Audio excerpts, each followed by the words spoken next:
Hello, everyone. Welcome back to our channel. Today, we're going to talk about something that every one of us faces at some point in life: difficult conversations. Whether it's a conflict with a friend, a disagreement with a colleague, a sensitive issue with a family member, or giving someone feedback they might not want to hear, we all encounter moments where communication becomes uncomfortable. Yet, these moments are also opportunities for growth, deeper understanding, and stronger relationships, if handled the right way. So, in this video, let's explore how to handle difficult conversations with calmness, clarity, and confidence. First, it's important to recognize that avoiding difficult conversations may seem easier in the short term, but in the long term, it often leads to resentment, confusion, and emotional distance. Problems don't disappear just because we ignore them. Instead, they grow, often becoming more painful and complicated. So the first step is shifting our mindset. Instead of seeing difficult conversations as threats, we can learn to see them as chances to build trust, express our values, and find common ground. This shift in mindset reduces fear and builds emotional courage. The second step is preparation. Before entering a hard conversation, take time to reflect. Ask yourself, what is really bothering me? What outcome am I hoping for? What emotions might arise for me and for the other person? Understanding your goals, needs, and emotions helps you stay focused and avoid reacting impulsively. It's also helpful to consider the other person's perspective. Try to put yourself in their shoes. This doesn't mean you have to agree with them, but it prepares you to listen with empathy, which is a key part of any meaningful conversation. Once you feel prepared, choose the right time and setting. Privacy, comfort, and lack of distractions are important. If the conversation happens in a stressful environment, it's much harder to stay calm and open-minded. When the moment comes to speak, start with kindness. A simple sentence like, "I want to talk to you about something that's been on my mind because I care about our relationship," can immediately reduce tension. Your tone of voice, facial expression, and body language also matter. People respond not just to words, but to how those words are delivered. Active listening is crucial. Don't interrupt. Let the other person share their thoughts, even if you don't agree.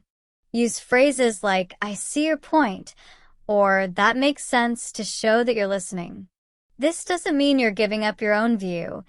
It means you're building a bridge between your perspectives. Stay calm, even if emotions run high. Take deep breaths. Pause if needed. If things get too heated, suggest taking a break and returning to the conversation later. Emotionally charged moments can easily turn into fights if we're not careful, but calmness creates space for understanding. When it's your turn to speak, use I statements instead of you statements.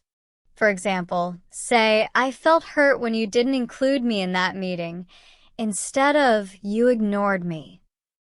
I statements express your feelings without blaming the other person, which helps avoid defensiveness. It's also helpful to be clear and specific. Vague complaints are confusing and frustrating.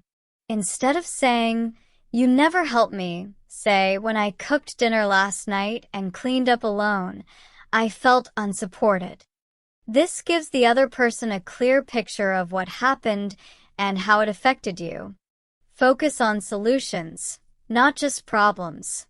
Once both sides have shared, ask, "What can we do differently going forward? What would make this work better for both of us?" Collaboration creates shared ownership and makes the relationship stronger. Now, let's talk about common challenges during difficult conversations. Sometimes the other person denies your experience, becomes defensive, or refuses to listen. In these cases, stay respectful but firm. You can say, "I understand this is hard to hear, but it's important to me that we talk about it."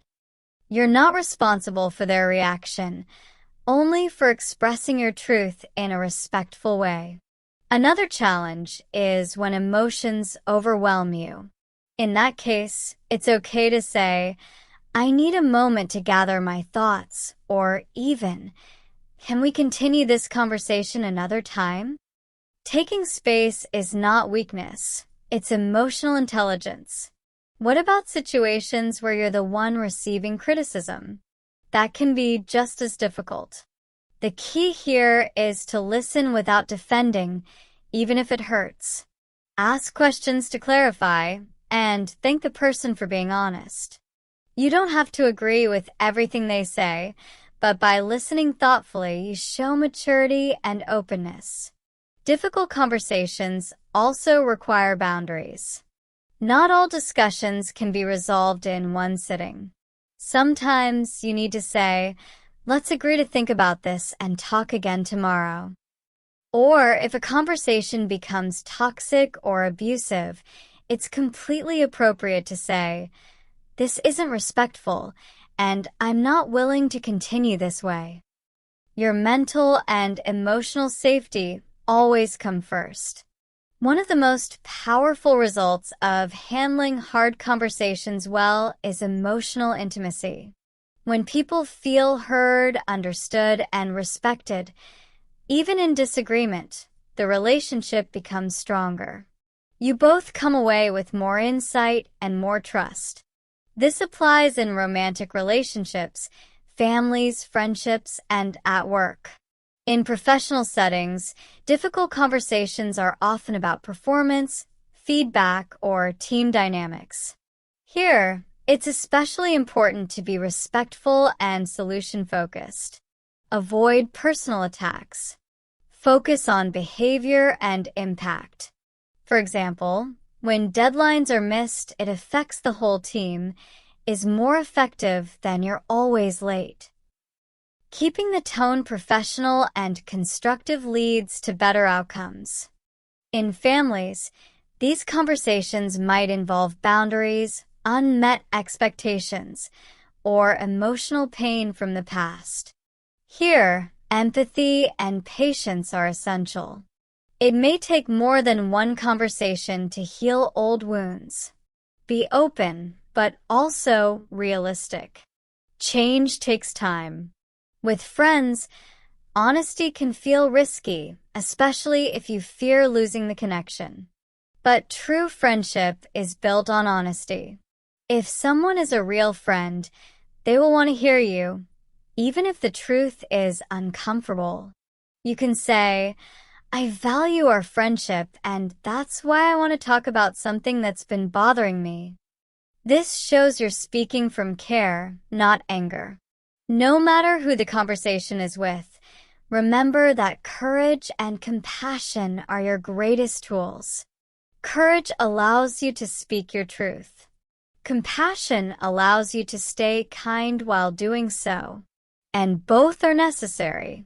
Also, give yourself grace. Handling tough conversations is a skill. You may not get it right every time. You may say the wrong thing or feel nervous. That's okay. What matters is that you're trying, learning, and growing. Over time, it becomes easier. You become more confident. Your relationships become healthier. And you feel more in control of your emotional world. To summarize, handling difficult conversations well is not about being perfect. It's about being present, honest, respectful, and open. It's about listening as much as speaking. And it's about showing up with the intention to understand and be understood. This practice transforms not only our relationships, but also ourselves. It teaches us to be brave, to lead with heart, and to build connections that last. Thank you so much for joining me in this conversation today. Remember, the hardest conversations are often the ones that matter the most. Be kind to yourself, and I'll see you in the next video.